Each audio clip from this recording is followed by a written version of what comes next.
Mark was just a technician. He didn't wear a uniform with stars or medals. He didn't carry weapons. His job on Outpost D-17 was simple: check cargo, fix broken systems, and file reports. Every day looked the same. Every corridor smelled like dust and old metal. He liked it that way. It was quiet work. Safe. Until that day. The cargo bay lights flickered above him as he moved past the last crate on his checklist. He was about to sign out and head to the mess hall when something stopped him. A sound. It wasn't loud, more like a faint whimper. Soft, high-pitched and painful. It echoed between the crates, barely there, but enough to make his skin crawl. It sounded like a child crying. Mark turned his head slowly. "Hello?" he called out. "Is someone in here?" Silence. He waited, but nothing answered. Maybe it was a loose vent, he thought, or a rodent chewing wires. But something about it felt wrong. He decided to check again. The sound returned, this time closer. Carefully, he moved toward the far side of the bay, toward an old sealed container that hadn't been logged in months. It was marked as biological waste, do not open. The kind of warning that told you to walk away and forget it existed, but the sound came again, from inside that very container. Mark's hand hovered over the lock. He hesitated. "Protocol says leave it," he muttered. But then he heard it, clearly a child sobbing, followed by a faint voice in a language he didn't know. He couldn't walk away now. The container was sealed tight. Not fully powered, but he found a narrow air vent with metal grating. Mark pulled out a flashlight and bent down, angling it through the gap. What he saw made him freeze. Inside, in the dim light, sat an alien woman, barely conscious, her arm around a small child curled against her chest. Their skin was a soft silver blue and their clothes were torn and dirty. The woman's eyes were closed, but her chest moved slowly. The child was the one crying, tiny fingers reaching through the darkness, shaking with fear. Mark pulled back, heart pounding. "Why are they in there?" he whispered. He sprinted to the security office. Inside, Officer Griggs leaned back in his chair, boots on the table, eyes half closed. "Griggs, there are people, living beings in container 47B, Mark shouted. Griggs didn't move. "Yeah? And?" "They're alive. One of them's a child," Mark insisted. Griggs finally opened one eye. "Yeah, we picked them up during the SCARA sweep, rebellion zone, classified them as debris. Can't send them back, can't release them, so they wait." "In a cage? Like trash?" Griggs shrugged. "Not my call. You want to lose your job for asking too many questions? Go ahead." Mark stood there, stunned. "They're going to die in there." "Then they die," Griggs said coldly, closing his eyes again. Back in his bunk, Mark couldn't sleep. He stared at the ceiling, the soft echo of the child's sobs playing over and over in his mind. He imagined that tiny hand reaching out again, reaching for help, and being ignored. Was this how humanity treated the weak now? He remembered the stories his grandfather told him, about how humans once stood up for the helpless, about how they helped others not just for politics or power, but because it was right. That child's cries were not just noise, they were a call, a quiet one, but real. The next night Mark went back. He brought a water flask, a wrapped food bar, and a small blanket from his bunk. Using a screwdriver, he loosened the vent just enough to pass items through. The child was the first to spot him, eyes wide, unsure. Mark smiled gently and pushed the food inside. "Eat," he said softly, pointing. The child didn't understand his words, but hunger needed no translation. Soon the woman stirred. Her eyes opened slowly, cloudy with pain but sharp with fear. When she saw Mark, she shielded her child with one weak arm. "I won't hurt you," Mark said, though he knew she couldn't understand. He held out both hands in peace, then placed the blanket by the vent and slid it through. The woman didn't speak. She just looked at him long and hard, then gave the child the food, covering them both with the blanket. Mark sat by the vent for a few minutes longer just to make sure they were okay. He didn't know what her name was. He didn't know her story. But he knew this. No one deserved to rot in a cage, especially not a mother and her child. The next morning, Griggs noticed something odd in the security report. Container 47B had logged a brief light spike, minor but noticeable. "Who accessed the panel?" he muttered, tapping on the monitor. No answer. He narrowed his eyes. Someone's messing with dead cargo. Back in the cargo bay, Mark sat hidden behind a row of crates, quietly watching. The vent. The child peeked out again, eyes brighter today. He waved. The child waved back. Mark smiled, but deep inside, a heavy feeling was growing. He knew he couldn't hide this forever. The base was full of cameras, full of rules, but none of that mattered, because he had heard the child cry, and he couldn't forget it. Mark couldn't stop going back. Every evening after his shift, he returned to the far end of the cargo bay. He kept it quiet, always looking over his shoulder. He waited until no one was nearby. Then he crouched by the vent and passed food, water, or anything else he could sneak without raising suspicion. Each time, the little alien child, barely more than 4 feet tall, was waiting for him. No longer crying, but still silent. Watching. Waiting. The alien mother was healing slowly. Her strength returned bit by bit. Her skin was still bruised, and her voice was too soft to hear, but her eyes, they no longer looked broken. One night, Mark brought a small lamp with a soft yellow light. He passed it through the vent so the container would no longer stay in complete darkness. The moment the light turned on, the child smiled. It was small, but it felt like the biggest thing in the galaxy. Mark smiled back. "There you go, little one." He still didn't know their names. He had no translator and couldn't speak their language. But he had learned enough. The mother always placed her hand over her chest, then over her child. A simple gesture. It meant love, protection, family. Mark began doing the same when he arrived. It made the child giggle. He began calling the child Star, because the kid reminded him of a tiny light shining in the darkest corner of the universe. But time was running out. Security had increased. 2 new guards had arrived. Griggs had become more serious, checking the cargo bay twice each day. And one afternoon, Mark saw a crew dragging 2 old containers to the incinerator, containers with similar labels as 47B. He panicked. What if they were planning to do the same to her, to them? Mark rushed to the administrative office, pretending to be fixing the power grid. He opened a side terminal and searched the base logs. After a few minutes, he found the original report. Skara. Civilians, unregistered. No known affiliations. Hold until further orders. Not considered valuable. Not valuable. The words made his hands tighten into fists. There was no date set for transfer or release. No medical request. No translator involved. Just a cold entry, left to sit and be forgotten. That night, Mark did something risky. He brought a portable translator, normally used for tech training with alien engineers. He connected it through the vent and held up his hand. "I want to talk to you," he said slowly.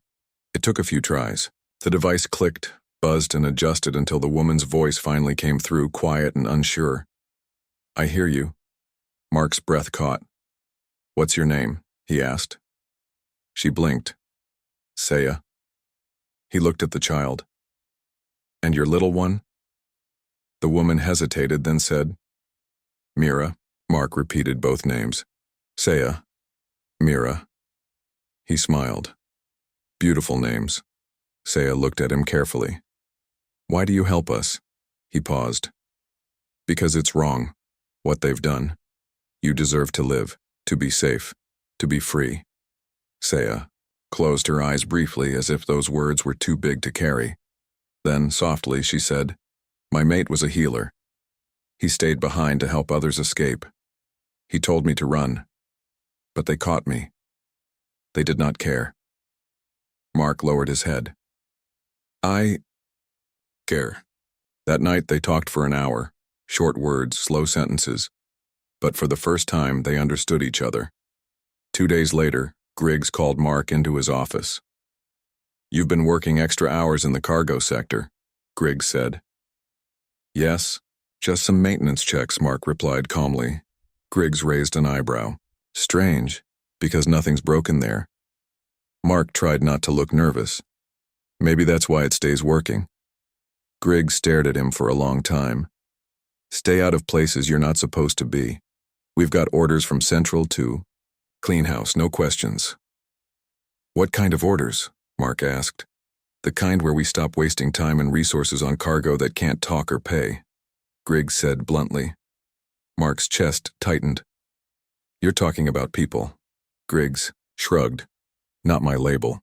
They're still here because no one's decided what to do. But that won't last, so don't get involved." Mark said nothing. He just turned and left, heart pounding. That evening, Mark met Saya and Mira again.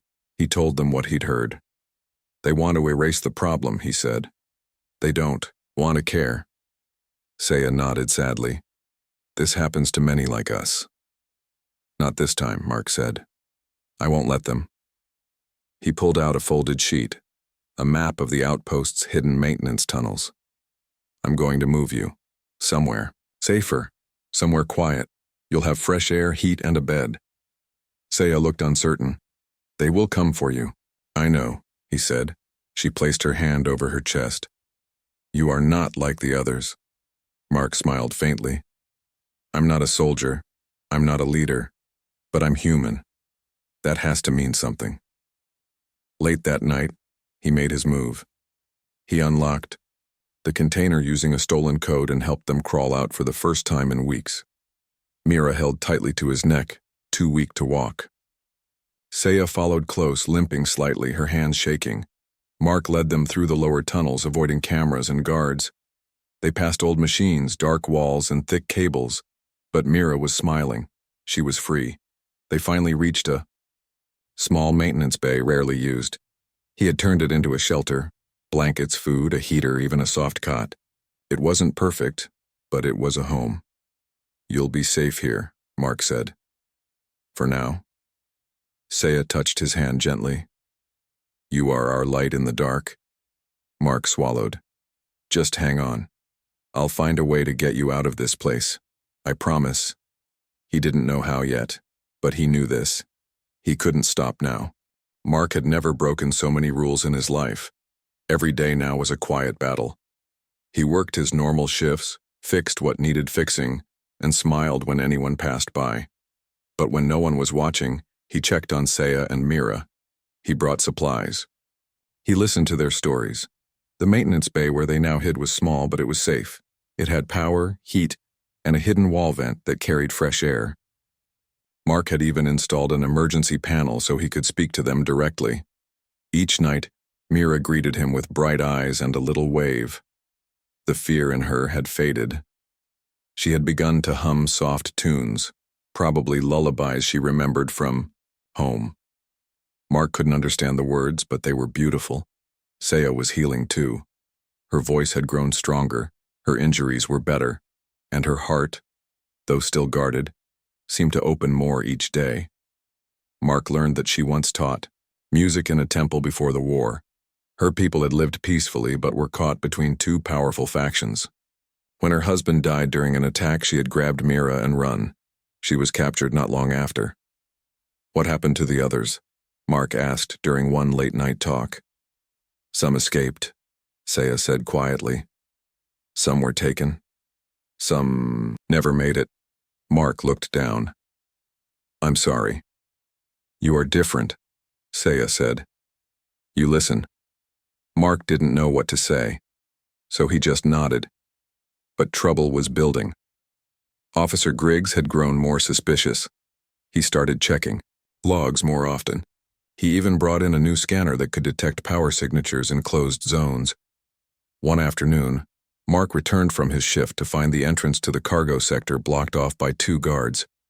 "Repairs," one of them said. "Security sweep."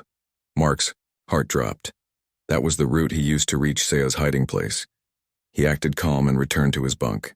But as soon as night came, he snuck back through the ventilation shaft and reached the hidden bay. Saya was waiting, her face tense. "They came here," she said.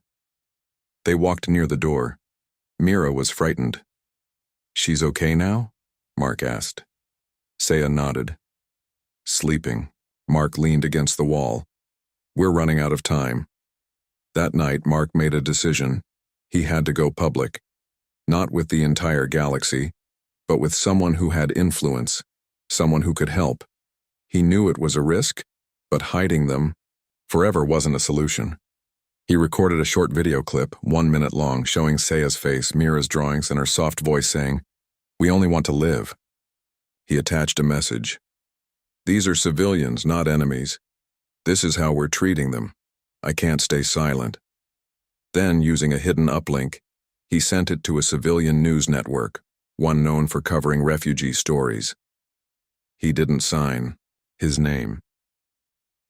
The next morning, the entire base was in chaos. The video had gone viral. Screens all over the station lit up with the headline, "Alien Widow and Child Found Imprisoned on Human Outpost. Shocking Footage Reveals Truth."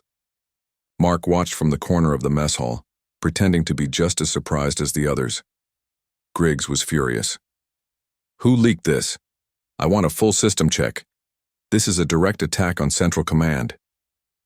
Mark kept his head down. He knew it was only a matter of time before they traced it. But something strange happened. Other crew members began whispering. Some looked angry, not at the leak, but at what the video showed. "That's a child in that video," one engineer said. "And a wounded mother," another added. "That's not right."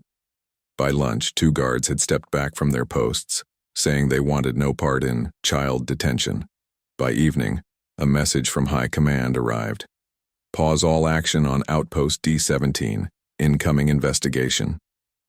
Unit en route." Mark allowed himself a small smile. It wasn't over yet, but the tide had shifted. That night, Mark visited Saya and Mira again. This time, he brought real food, fruit, bread, and warm soup from the mess hall. "We're not safe yet," he told them, "but people are watching now. They care." Saya looked at him with hope in her eyes. "You did this?" Mark hesitated. "I helped, but I didn't do it alone.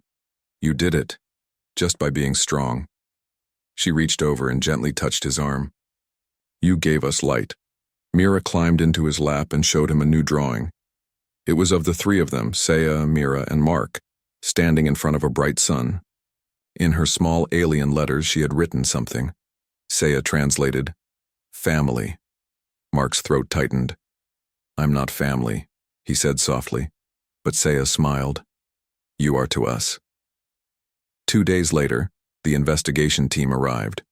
They wore white uniforms and carried scanners, not weapons.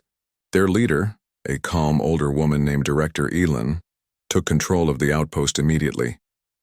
Griggs tried to explain the situation, but Elin waved him off. "I've seen the video. I've read the reports. You locked a widow and child in a sealed container labeled as waste. Don't talk to me about protocol."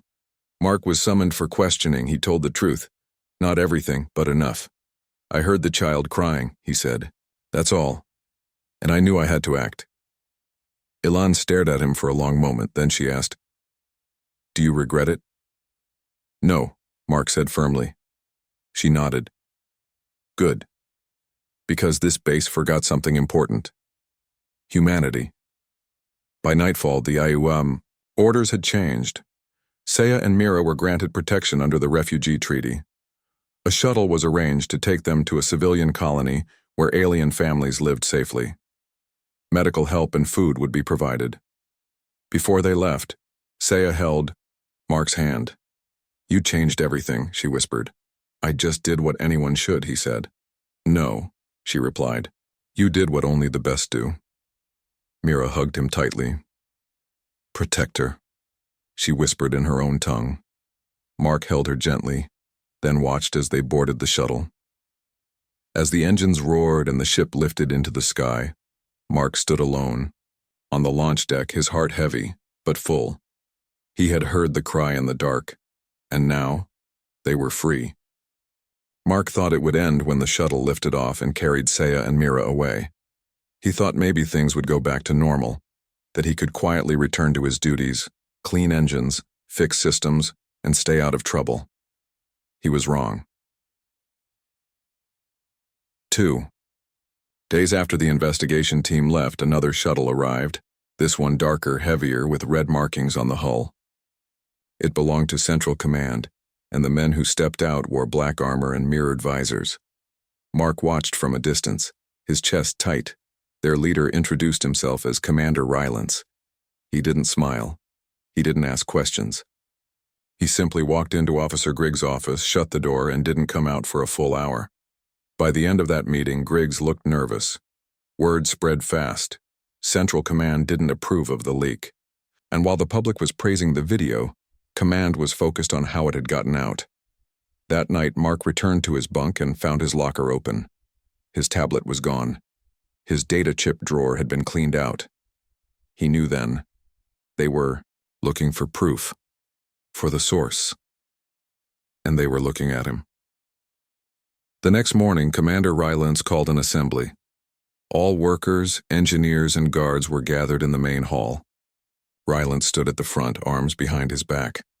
"Someone among you has chosen to put emotion before duty," he said. "They ignored command orders. They helped dangerous biologicals escape our control." Murmurs rose in the crowd. "But no," one spoke, Rylance continued. "This person released sensitive footage to the public. That leak caused unrest, bad press, and risked the security of this base."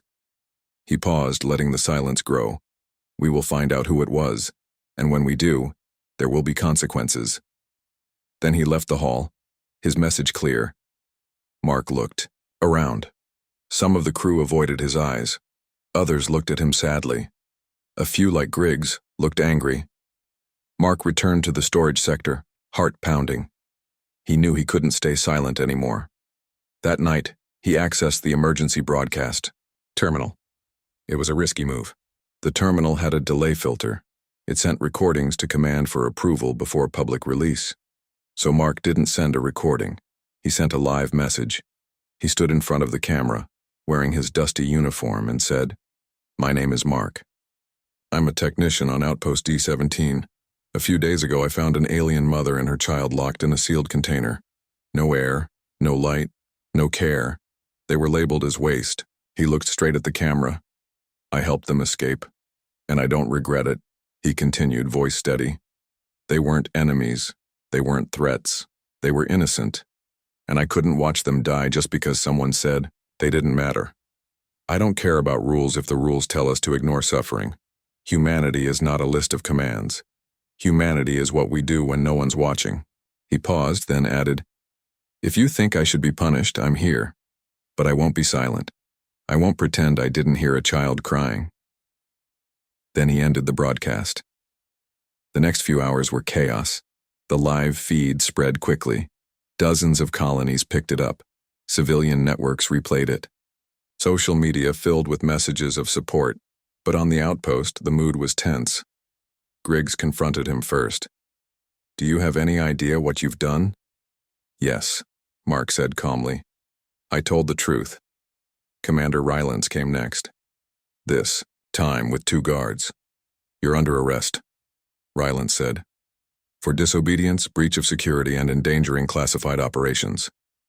Mark raised his hands. "I'm ready." As they cuffed him, someone in the crowd shouted, "He did the right thing." Then another, "He saved a child." Rylance turned to them. "Stand down." But more voices rose. "You're arresting the only person who acted with compassion." Even some guards looked uncertain. Mark met Rylance's eyes and said, "Looks like I'm not the only one who's had enough of following bad orders." Rylance didn't answer.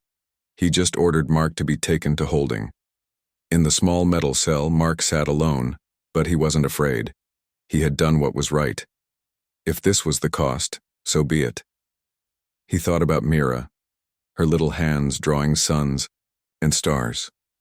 He thought about Saya, standing tall even after losing everything. He thought about how, in the darkest place, a spark of kindness had still mattered. The next morning, something unexpected happened. A message came from Central Civilian, Court Earth Division. The message was simple. Release the technician, charges dropped, full pardon, public interest protection granted. Mark blinked. What? A legal team had stepped in, backed by human rights groups and Alien Alliance members. They had seen his broadcast. They demanded justice, not punishment. Commander Rylance was forced to unlock the cell. He didn't say a word. Mark stepped out into the corridor. Crew members clapped quietly. A few saluted. Even the guard who had arrested him gave a small nod. Mark was free. But more than that, he was heard. Later that week, Mark received another message, this one from the civilian colony, where Saya and Mira had been taken. The screen lit up and there they were. Mira waved excitedly, holding up a drawing of him with wings like a guardian. Saya stood beside her wearing clean clothes, her smile calm and full of peace. You kept your promise, Saya said. Mark smiled, eyes stinging a bit. And now you're safe. We're more than safe, she said. We're alive. Because you listened. Mira reached toward the screen. Protector, she whispered again. And Mark knew. This was why he had done it. Not for fame, not for glory, but because one cry in the dark was enough to awaken something human, something powerful. The outpost looked the same, but everything had changed. Mark walked through the main corridor, his tool belt hanging at his side. For the first time in weeks, no one stopped him, questioned him, or glared at him. Some nodded quietly. Some looked away, unsure of how to act. He wasn't a hero. He wasn't famous. But everyone knew now. They knew what he had done, and most of them, they were grateful for it. The broadcast had gone far beyond his expectations. It reached not just civilian news networks, but interplanetary councils, human rights unions, and even allied alien representatives. People across the galaxy had seen his face. More importantly, they had seen Saya and Mira, and they had not forgotten. Few days later, Mark was asked to attend a council meeting, virtually. The Galactic Human Rights Assembly had called for an open forum to discuss the treatment of non-combatants during wartime. Mark sat in front of the screen in his bunk, a little nervous. Dozens of faces appeared, some human, some alien. Some wore robes, others military jackets. One voice said, "We now invite Technician Mark of Outpost D-17 to speak." Mark cleared his throat. "I'm not a politician," he began. "I'm not even a soldier. I fix wires. I check boxes. That's what I've always done, but one day I heard a child crying and everything changed." He explained it all, how he found them, what he did, and why. He didn't speak in fancy words, he didn't shout or blame anyone, he just told the truth. "I did what I hoped someone would do for me." That's what being human is. And if we forget that, then maybe we're not as strong as we think. The screen was silent. Then a soft alien voice said, "Let his actions guide us." And that moment became the first step toward new rules. A protection code for refugee families caught during wartime. A code that wouldn't have existed without a technician and a child's cry. Weeks passed. Mark returned to his regular life, on a new colony station where he was offered a position. He accepted, not for reward, but for peace. He wanted a quieter place, one where his work could help people. But every few days he received messages from Saya and Mira, photos of a garden. They were building, clips of Mira learning to speak basic human words: light, friend, safe.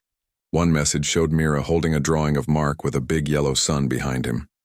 Above the picture, in careful letters, she had written, "Thank you for finding me." Mark had to sit down after reading that one. Then, something unexpected arrived. A small shuttle, sleek and white, landed on the edge of the colony. Mark was working on a satellite dish when a voice behind him said, "Permission to hug?" He turned, and there she was. Saya. She stood tall, dressed in a long, pale tunic, her silver blue skin glowing under the sky. Mira ran forward, her arms wide. Mark dropped his tools and knelt, hugging her tightly. "You came back," he said, surprised. "We had to." Saya smiled gently. "We wanted to see you. Not through a screen, but with our hearts." Mira nodded. "Protector." Mark stood up, smiling. "You both look healthy. Happy." "We are," Saya said. "And now, we want to give something back." Later that day, they sat in the garden outside the colony's main dome. Saya brought out a small instrument from her world, a harp-like object made of crystal and thin wires. She played a soft tune, and the sound was like water flowing through air. People gathered around. Even those who didn't understand the language felt the meaning: peace, hope, healing. Mira sang a small verse, her voice light, almost like a whisper. Mark sat beside them, eyes closed, listening. In that moment, he didn't feel like a technician. He felt like someone who had made a difference. That night, the stars were clear. Mark and Saya sat together near the edge of the dome, watching the sky. "Do you think everything will change now?" he asked. "Not all at once," Saya replied. "But yes, the seed has been planted." Mark nodded. "It still bothers me that they were ready to let you both disappear. Just like that." Saya looked at him softly. "But you didn't let them. That's what matters." She placed her hand gently over his. "You saved 2 lives, Mark, and gave others the courage to care." He didn't reply. But he didn't have to, because for the first time in a long while, he felt whole. A few weeks later, Mark received an invitation. It was from the United Systems Alliance. They wanted him to speak at a school on Earth, a place where young humans and young aliens learned side by side. The topic? How one human changed 2 lives and helped change the law. Mark accepted. At the school, he stood in front of dozens of young faces, different colors, shapes, and species. Some had scales, some had feathers, some had soft blue skin like Mira. He told his story, not as a legend, but as a person. "I didn't have a plan," he said. "I didn't have powers or orders. I just listened." That's where it began. One student raised her hand. "Were you afraid?" Mark smiled. "Yes. But I was more afraid of what would happen if I did nothing." Another student asked, "Do you still talk to them?" Mark nodded. "All the time. They're part of my life now." The students clapped, and one alien child quietly said, "I want to be like you." Mark's eyes softened. "You already are," he said. "You just have to listen when someone cries." The story of Saya and Mira didn't end in that cage, and neither did Mark's. Because one small action, a choice to help, had echoed across stars, across hearts, and into laws. And every time someone stood up for someone smaller, quieter, or forgotten, that echo lived on.